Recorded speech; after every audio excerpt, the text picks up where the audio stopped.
In my case, my wife speaks obviously about 5 languages, so it's nice, something that we can share a bit. So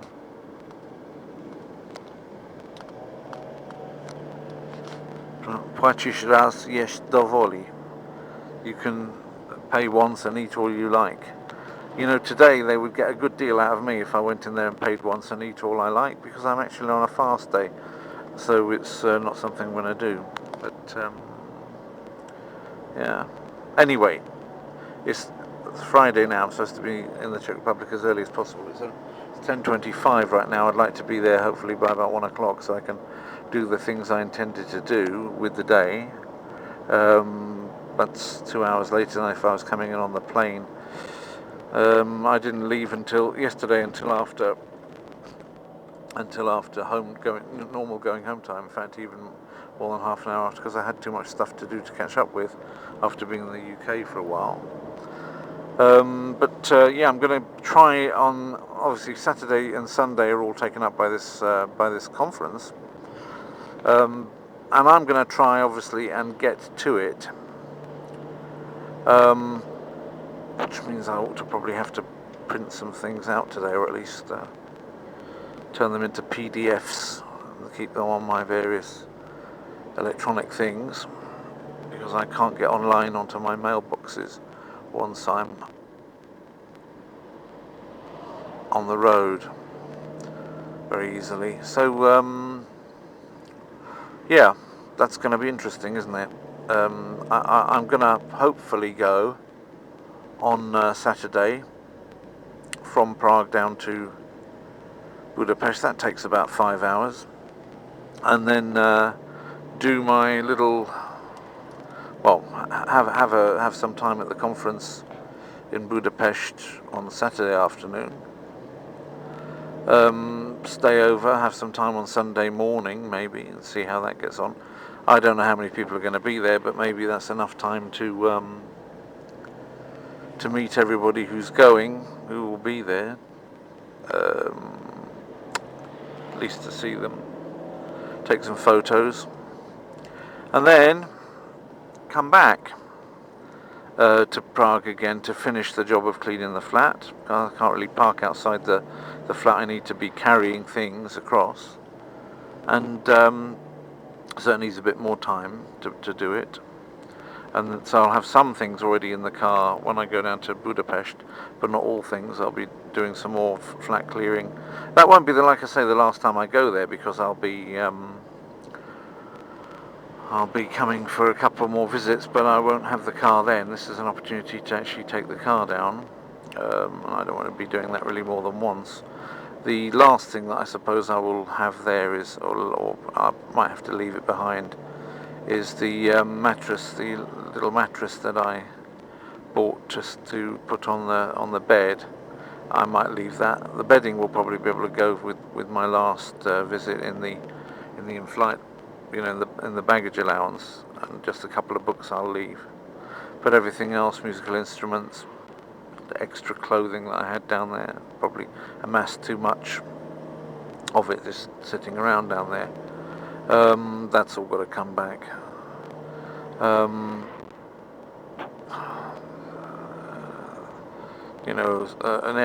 air mattress that needs to be brought back. There's a few things that would be too much to be taken on the baggage allowances alone. It's not an awful lot. It's not going to fill the whole car or anything like that, but it's just too much to be bringing in a few times in the plane, and also it's going to be awfully heavy if I had to do that. So I don't really fancy doing it. I thought it was easier to do it this way. Just now leave a few things, and then the mattress in the end is probably what I'll have to leave behind. It's nice, isn't it? By the way, the price of something like that would be the same as like a 1-bedroom flat in Warsaw. Yeah, for a really nice house in Warsaw, here you'd get like a palace or a big hotel you could just buy, and that would be in this region. The prices are like a quarter of what they are in the United Kingdom, and this region would count like a little bit like some of the more outlying regions of the UK. So if you live in one of the outlying regions of the UK, somewhere like, not saying a crofter in Scotland, but maybe, you know, more Lake District kind of thing, and you think how much a property with a bit of land around it would be worth there, then divide that by 4, and that you got the price more or less of what these things are here if you're from Britain. If you're from Germany, probably more or less the same. France, I think they've got a little bit cheaper real estate in France, so it wouldn't be quite that difference.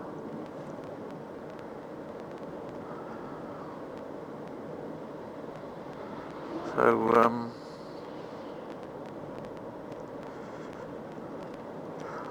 I'm going to be starting to look for the place to get my vignette and get some petrol, because it's going to be not long before we get to the end of the country of Poland. Basically on the other side of those mountains, it's the Czech Republic.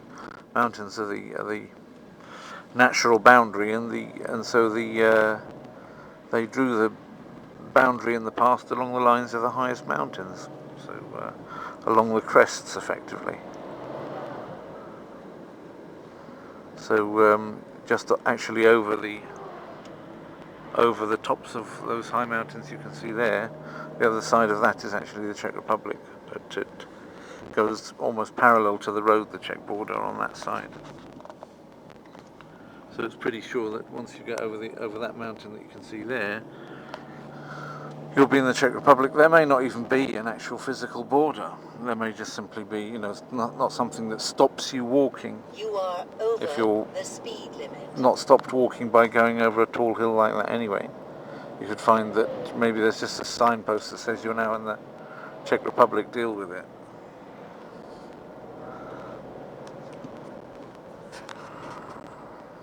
There's no basis anyway for sticking up a fence and saying you can't come through until you show your passport, because it's Schengen now. There's little point in having a boundary up there when people here in their cars are just going to go through without any controls. That having been said, there is, even within Schengen, the possibility to close borders if there's something like, for example, a football event, and people are worried about mass hooligans appearing, and they've got lists of hooligans that they're on the lookout for, then they're actually entitled for the duration of the event to close an internal Schengen border. However, a lot of internal Schengen borders don't really seem to have a way of closing them anymore. Some of them are just basically motorway without anything on at all. For example, between France and Belgium, there's just no bay to pull people into.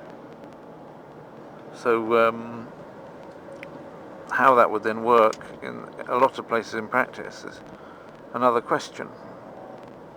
Right, don't want to take too long, because I'm not sure when I'll get to be updating this and recharging the battery. I've given you a kind of lowdown as to what I'm doing and what this little mini part of the series is going to be about. So this will probably go down as one of the PV series, you know, the Prague vlog series, because it's all about going there to retrieve myself and finish off in Prague, even though it's not the finish this time. It's the finish of certain things, the finish of that level of comfort in the flat, because I'll only just maintain a minimum of things that I can still just pack into the plane. But yeah, sad, but at the same time I knew it was coming.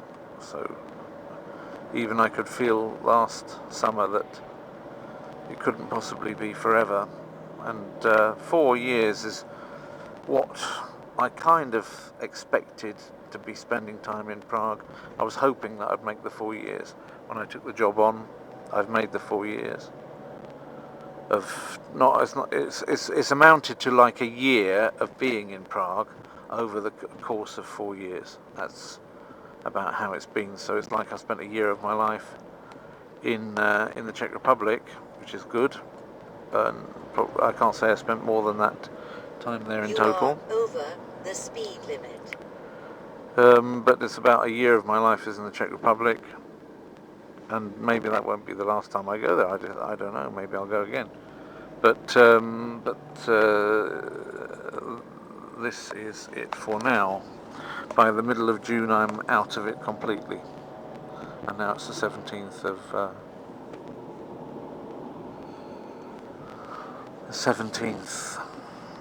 May.